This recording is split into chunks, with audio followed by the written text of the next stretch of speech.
Lions clubs international district 3234H1 कडून 18 ते 24 April 2026 दरम्यान लायन्स पर्यावरण सेवा सप्ताह साजरा केला जाणार आहे.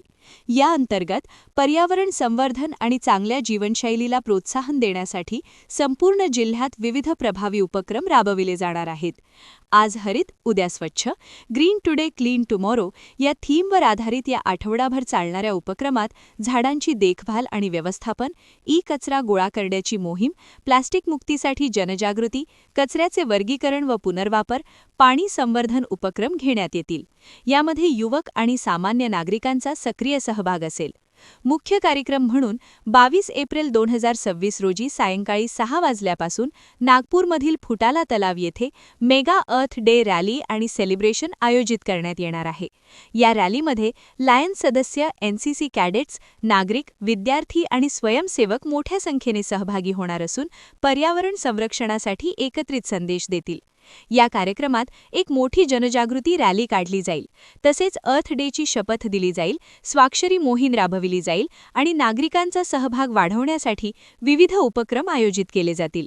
या निमित्ताने नागपूरच्या पर्यावरणाच्या स्थितीवर एक अहवालही प्रकाशित केला जाईल. या अहवालात महत्त्वाचे बदल सांगितले जातील आणि सर्वांनी मिळून काम करण्याची गरज अधोरेखित केली जाईल.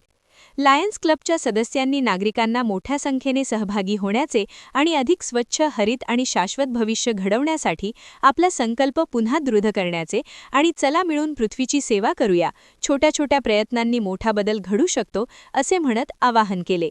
लायन्स क्लबचे विद्यमान प्रांतपाल भरत बलघट यांनीही पत्रकार परिषद संबोधित केली.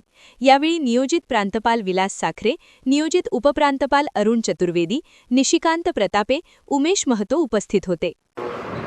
नमस्कार दोस्तों, ये लायन्स इंटरनेशनल, ये हमारी सेवाभावी संस्था जो पूरे दुनिया में सबसे बड़ी NGO है, ये रूप में हम काम कर रहे हैं. इस वर्ष हमारे भारतीय, बहुत गर्व की बात है हमारे लिए कि भारतीय लायन AP सिंह इसको लीड कर रहे हैं और उन्होंने एक एनवायरनमेंट सर्विस का आह्वान हम लोगों को किया है, लायंस को, कि आप लोग अपने अपने एरिया में एनवायरनमेंट के ऊपर सभी इसमें काम करें.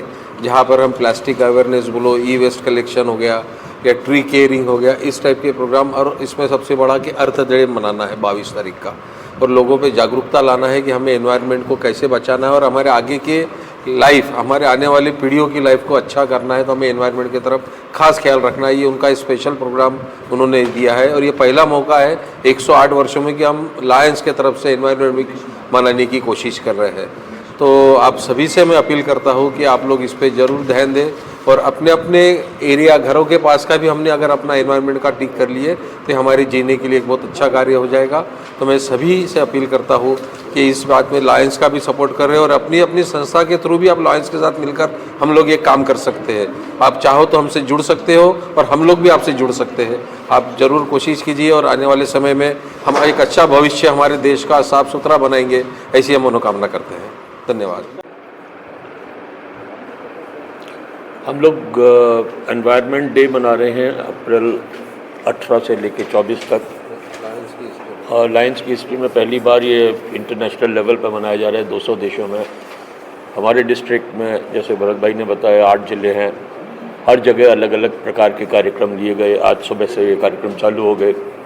नागपुर में भी हम 4-5 कार्यक्रम ले रहे हैं, जिसमें से एक कार्यक्रम 22 तारीख को, जो अर्थ डे होता है, उसका सेलिब्रेशन हमने शाम को फुटाला के आसपास वाले एरिया में किया है.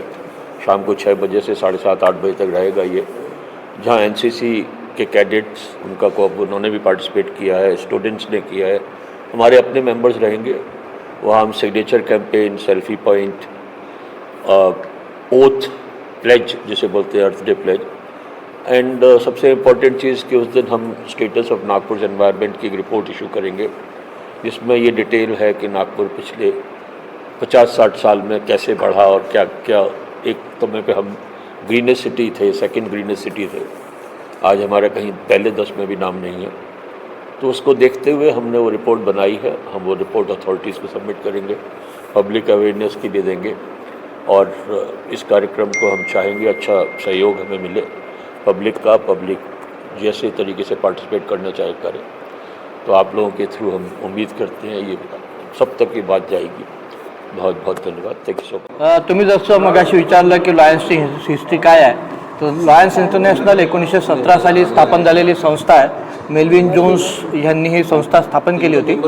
आणि इन्व्हायरमेंट जशी आत्ता आपण चर्चा करत आहोत, इन्व्हायरमेंट लायन्स इंटरनॅशनल आणि सगळे डिस्ट्रिक्टचे सगळे पदाधिकारी किंवा कोणतेही क्लब्स इन्व्हायरमेंटवर 100% दरवर्षी काम करतात. आणि यावर्षी हा एक स्पेशल अर्थ डे म्हणून आम्ही साजरा करतो आहे. पण याच्या व्यतिरिक्त इन्व्हायरमेंट हा 9 ग्लोबल कॉजेस जे आहेत लायन्स इंटरनॅशनलचे त्याच्यापैकी एक आहे. आणि इन्व्हायरमेंटसाठी अव्याहत लायन्स इंटरनॅशनल काम करत असतं आणि पुढेही ते तसंच चालू राहील. आणि याच्यात अजून म्हणजे दैनंदिन जीवनात किंवा अजून येणाऱ्या दिवसात ज्या ज्या आपल्याला अपलिफ्टमेंट किंवा त्याच्यात काय अजून आपल्याला पुनर्रचना करावी लागेल ती आम्ही डेफिनेटली करू. आणि डेफिनेटली आपला मुख्य उद्देश जो आहे अर्थला आपण ग्रीन आणि कसं आपण त्याच्यात ते लिव्हिंग ॲटमॉस्फिअर कसं काय क्रिएट करू शकू हा आमचा उद्देश राहील. Thank you very much. क्या हुआ बहू? माँ, पाइल्स की बहुत तकलीफ हो रही है. तो तुम गुदरोग सर्जन के पास क्यों नहीं गई?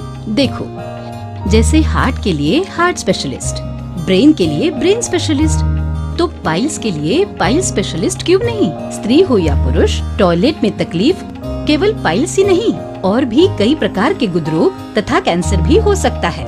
इसीलिए इसकी प्रत्यक्ष जांच जरूरी है. ठीक है माँ, पर जांच के लिए हम जाएंगे कहाँ? वही काले आयुर्वेदिक पाइल्स हॉस्पिटल में. लेकिन माँ, प्रेगनेंसी में पाइल्स की दवाइयाँ. प्रेगनेंसी में आयुर्वेदिक दवाइयाँ सुरक्षित होती है.